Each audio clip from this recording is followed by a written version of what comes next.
Karibu kwa mara nyingine tena mtazamaji wa The World News katika kipindi hiki cha ulimwengu wa siasa.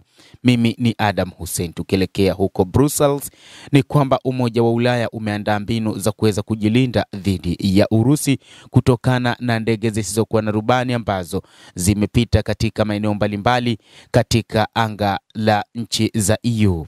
Kutokana na hali hiyo, Umoja wa Ulaya umetafuta mbinu mbadala za kuweza kujilinda kutokana na kile walichotaja kwamba ni hatari inayotoka kwa nchi ya Urusi baada ya kufanya mashambulizi, baada ya kurusha ndege zake zisizokuwa na rubani hadi katika baadhi ya maeneo ya nchi za Ulaya. Hata hivyo, Hungary imeeleza wazi, ikiwaeleza baadhi ya wanachama wa Umoja wa Ulaya kwamba baadhi ya mambo yanapaswa kuachwa kama yalivyo, kwani yatasababisha usalama kuwa mbaya zaidi katika eneo hilo la Ulaya. Hata hivyo, viongozi hao katika majadiliano hayo huko Copenhagen, Denmark, wamejadiliana kuhusu mtambo wa kutambua, kugundua na kuzifuatilia drone zinazoingia ili kulilinda bara hilo na ndege zisizokuwa na rubani za Urusi. Viongozi wengi wameituhumu Urusi kwa kukiuka usalama wa anga wa Ulaya katika uvamizi wa hivi karibuni wa drone nchini Poland na ndege za kivita huko Estonia.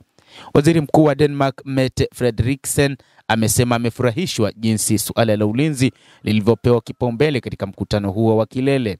Kutokana na vita vinavyoendelea Ulaya, tunakabiliwa na changamoto kubwa zaidi ya usalama tangu kumalizika kwa vita kuu vya pili vya dunia. Hivyo tunapaswa kuwa na uwezo wa kujilinda, alibainisha Frederiksen.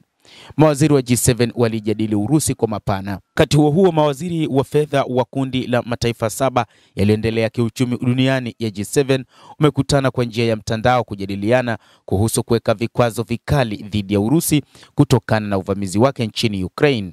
Waziri wa fedha wa Japan, Kosnobo Katu, amesema mkutano huo ulikuwa wa kujenga na wenye maana sana. Waziri huyo wa Japan amesema nchi za G7 zimethibitisha ahadi yao ya kuongeza shinikizo zaidi kwa Urusi.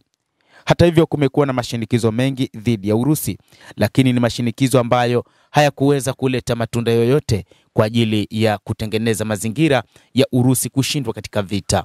Tangu mwaka 2022, baada ya kuanzishwa kwa operation maalum ya Urusi nchini Ukraine ama uvamizi uliofanywa na Urusi katika taifa la Ukraine, ni kwamba mataifa ya magharibi, hasa jumuiya yao ya Umoja wa Ulaya EU pamoja na NATO, walianzisha vikwazo mbalimbali na namna ya kuhakikisha wanaisaidia Ukraine katika namna ya kupambana dhidi ya Urusi.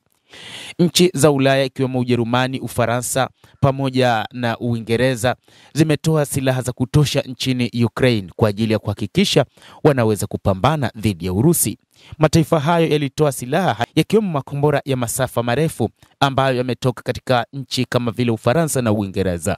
Hata hivyo, licha ya kupatikana kwa makombora hayo, lakini vita nchini Ukraine vilizidi kuongezeka, huku Urusi ikiongeza shinikizo kwa kufanya mashambulizi makubwa zaidi katika taifa hilo la Ukraine.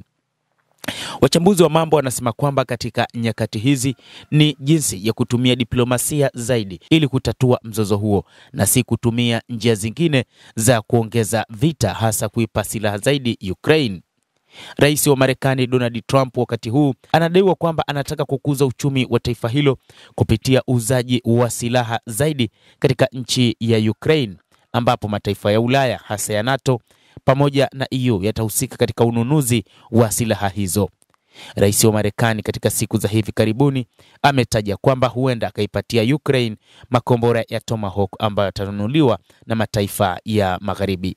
Makombora ya Tomahawk ni miongoni mwa makombora ya masafa marefu ambayo huenda yakaingizwa nchini Ukraine, ambayo yatarushwa na kufika kabisa katika ardhi ya Urusi.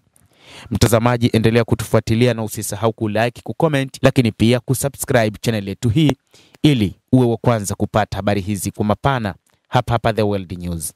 Naitwa Adam Hussein. Endelea kuwa nasi wakati wote, endelea kutufuatilia uyajue mengi yanayojiri duniani kupitia The World News.